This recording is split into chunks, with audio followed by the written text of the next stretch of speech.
Kasi, no, part 2. Ito kasi ang application ng ninyo ay mahina, no? Mahina yung Oo, sir. application. Oo. Tapos, Naintindihan ko po. talagang tinignan namin ni Joy na medyo talagang hindi siya kulang sa timbang. So, as an immigration consultant, yun po ang aming rule na palakasin yung application, no? Kaya we have to interview the clients, no? We have to see the circumstances ng client at yung mga kwento ng kanilang buhay dahil as an immigration consultant, kami po ang magre-represent. We have to argue your case, no? Kasi Yeah, imagine. ang Imagine, application, sir, yeah. from 50% to 70% to 80%, right? Yes, yes. Ang hirap Yeah. talaga. I told you na 50% lang yung chance natin. Oo. Pero we increase the chance by looking for other circumstances, no? Yeah. Na mapalakas yung application. Kaya pati yung kwento ng buhay ninyo ay kinalkal na natin dahil ito pong as an immigration consultant, we have to argue your case. So, kapag tayo po ay mag-represent ang isang client, we have to always bear in mind na yung magre-review nito ay visa officer ay tao, no? Opo. So, ang tao ay composed of mind and heart, no? Yes. In terms of convincing a person in his what you call this, in the mind, we have to satisfy the visa officer that you are complying with the laws, and there are supporting laws, immigration rules and regulations and provisions of the Immigration Refugee Protection Act that supports your application, right? Yes, And then, as a person who has a heart, we have to argue to his emotion, no? That is why, halimbawa dito sa ating mga ginawang write-up, no? Born in April 17, 1988, Princess is the youngest. I left her when she was 5 years old to work in Taiwan. My heart is broken when I see my child, my only daughter, left in the care of another person while I am going in a place to take care of a child not of my own. Since then, we never had a chance to spend time together, as I have to stay only for a very short time in the Philippines every 3 years. However, despite her growing without me by her side, she matured as a very responsible daughter. She stayed away from bad influences, focused, blah, blah, blah. Valued my sacrifices to her to finish her studies. As a matter of fact, she is now gainfully employed and has a promising career in customer service in the Philippines. Moreover, I want her to be present, no, in my 50th birthday. This occasion will be the historical and exciting because since I left her when she was 5 years old, there was never a time we spent my birthday together. You see? Yeah, thank you so much, sir. Ang dami pang mga kinwento natin. Now, Opo. ang mga, kaya nga ang mga kapatid natin dyan sa Pilipinas, we encourage them not to go to agencies. Kasi yung mga agencies, ang alam lang nila ay mag-fill up ng forms. No? Ngayon, sila ay walang portal. No? Ibig sabihin, they cannot argue for you. They are not authorized to argue for you. They are not authorized to cite immigration laws to support an application because they are not recognized. So, ang ginagawa ng mga agency ay nagpipill up lang ng forms at gumagawa ng portal na kunwari sa'yo yan. That's it. Ganun lang. So, kung mahina yung applications ninyo, mahina talaga yan. Hindi na mapapalakas yan. Dahil nga, yung mga agency ay nagpipill up lang ng forms. No? Na kung mag-agency man lang kayo or yung mga taong walang lisensya na nagpapanggap na makapag-apply ng application para sa inyo, mag-do it yourself na lang kayo. Kasi gano'n lang din naman. Pipill up lang din naman ng forms at kaya naman yung gawin yan. Huwag na lang kayo pumunta sa mga taong ito kung saan nagbabayad pa kayo. Right? Yes.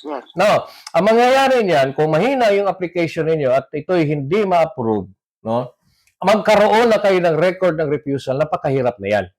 So Yeah. nasayang na yung chance at mas lalo pang lumiit yung chance ninyo kung kayo magre-reapply. So, Yes. that's the essence and that is the advantage, no? Kung kayo ay mag-hire ng isang licensed immigration consultant dahil nag-aral po kami, nag-aral itong mga licensed immigration consultant at napakakapal ng libro na kung saan ang pinag-aralan para po magawing tama ang application at mapangalagaan din yung immigration system ng Canada at mapangalagaan yung kapakanan ng mga taong gustong pumunta sa Canada. Right? So, Yeah. yun ang Yeah, sure. encouragement ko sa lahat na you hire an immigration consultant. Now, sa mga immigration consultant naman, nagkakaiba-iba ng kakayanan. Dahil mayroong immigration consultants din na magaling sa mga forms, magaling sa, kabisado yung immigration policies, rules, and regulations, pero mayroong mga immigration consultant na magaling mag-argue. Yung mga mabunganga na mga consultant, yun ang mga magagaling mag-argue. Ibig sabihin, yung mahihina, kaya nilang gumawa ng isang, let's say, to plead, no? To the visa officers or immigration officers. Kaya ito, at saka marami pa tayong ginawang mga technique, no? Yung Yes, isang pinagawa I know, ko, sir. may mga Oo. documents na Kaya pinagawa nga, ko. ikaw ang nilapitan ko. Alam kong magaling ka Oo. dyan. Oo. So, At malakas talaga, 100% ang tiwala. pero Sa meron, Allwell talaga. yeah, Kaya meron, kung ako sa mga, sa Allwell lang talaga lumapit. Kasi Allwell mahirap Immigration. kasi ang pinagdadaanan natin dito sa Canada. Hindi Mm. lang basta-basta. Mm. Wow. At saka, hindi maliit na pera ang gagastusin Opo. ninyo, no? Opo. So, lalong-lalo na ngayon na napakahigpit na yung Napakahigpit Canada. na ngayon, No? oo. Maswerte Marami ka, nga nag-struggle, di ba? Maswerte ka kung mapagbigan Okay. ka, no? Salamat talaga, sir. At Salamat talaga. pero mayroon din, Walang- yeah. Ay, napakasalamat. Okay, so Princess. Thank you, sir. Okay. So happy na si Princess na dahil at saka isa sa challenge din dito, no, sa application na to. Opo. Kasi kapag ikay mag-apply ng anything, no, dito sa Canada, papuntang Canada, isa sa pinaka-importanting bagay, no, na unless you apply as landed PR, no, permanent resident kaagad, like express entry, pagdating mo dito, permanent resident ka kaagad, this requirement will not be needed, no? And I'm referring to home ties.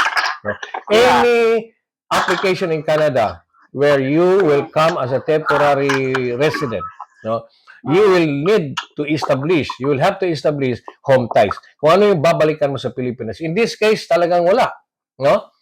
So, we have to strengthen the application in other aspects. Pangalawa, ang challenge dito, nandito na ang mag-ama. So, that is also one ground for refusal po, no? Na you have significant ties sa Canada. Ibig sabihin, nandito na kayo lahat. So, kung nandito na kayo sa Canada lahat, it is most likely na wala nang uuwi. Kasi nandito na nga kayo wala nang babalikan. So ito po nangyari dito. Nandito na. So, napakahirap, no? Kaya, kahit ito isang tourist application lang, I pick this up from among our clients na na-approve natin because this is a very uniquely challenging case that we were able to strengthen and by God's grace, sa awa ng Diyos, ay napa-approve natin, no? Amen, sir. Amen. Yeah. Thank you so much. So, ano pa? Ano yung last word, Kwan? No? So, thank you so Paalam ka na much, dyan, sir. no? Nahulo, umiiyak na si At sa Allwell si staff, Princess, no? hindi naman. Hindi mapigil yung luha ni Princess, oh, kasi magkasama na sila sa mother niya na ang tagal-tagal Thank nilang you, hindi sir. nagkita. Thank you. Ayan. Wala nang masabi. Umiyak si Kwan. Umiyak dahil talagang at the very start, we inform you na talagang ang chances natin dito from 50-50, ginawa natin 60, naging 70, ginawa natin, 80. gather na naman ng mga documents, naging 80. So doon tayo sa 80%, so mataas-taas na. But then, talagang na-approve natin. So, the moral of the story is, huwag kayong pumunta sa mga hindi licensed immigration consultant. Of course, yeah, sir. Yan. Yeah. Marami po Dahil- kaming mga licensed immigration consultant dito. Hindi lang po ako, no? Hindi lang po ako. Oo.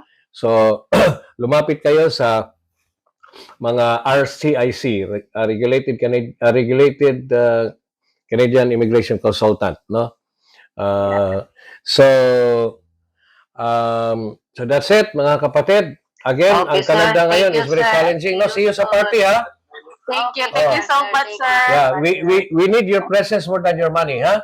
Yes. Kailangan Thank you. 5 talaga kayo, 5, ha? Opo, Lima, sir. oh. Opo, sir. Okay. Okay. Asahan Okay. ko po, sir. Oo. Okay, thank you Okay, so thank much, you so much. Thank you, And, sir. congratulations. Thank you, sir. Congratulations Ma'am Joy, again. thank you. Welcome to Canada soon po, Ma'am Princess. Thank you po. We're gonna meet you po sa Christmas gala. Okay. Okay. Thank you po. Okay, Alright, bye. Thank you, bye. Yeah. Ayun po. Ang ating client na masaya ako dahil talagang we were expecting the worst, but by God's grace na approve po, no? Sa bagay, tayo po sa Allwell Immigration Services Incorporated, pinagdarasal natin yung ating mga client, no? We commit our clients to God, no? Kasi ating prayer sana tulungan naman ng Diyos ang kanilang application dahil po yung talagang yung kanilang sacrifices at sila ay gumastos na malaking pera at nangarap mapunta dito sa Canada or makapiling yung kanilang mga parents na nandito sa Canada. So, yun po ang ating business, no? Our business is taking care of the dreams of our fellow Filipino, no? Allwell Immigration Services Incorporated. If you have some concerns, we will be much willing and we will be glad to help you, no? Just contact us, no? Allwell Immigration Services Incorporated. Ngayon, sa next videos natin, patuloy po nating subaybayan ang mga nangyayari dito sa Canada, ang paghihigpit na nagaganap sa immigration policies and programs dito sa Canada. So, antabay lang po tayo dito sa aking munting YouTube channel. Kunti lang po to, kaumpisa pa lang natin. Kunti lang yung ating subscriber. Pero, kahit papano, ang atin namang hangad dito ay hindi yung monetization, kung hindi yung gamitin itong plataforma ng YouTube para po mapalaganap yung mga nakakatulong na impormasyon na maging pakipakinabang sa ating mga kababayan na nangarap dito sa Canada. Okay po? So, that's all for today. God bless us all and see you again.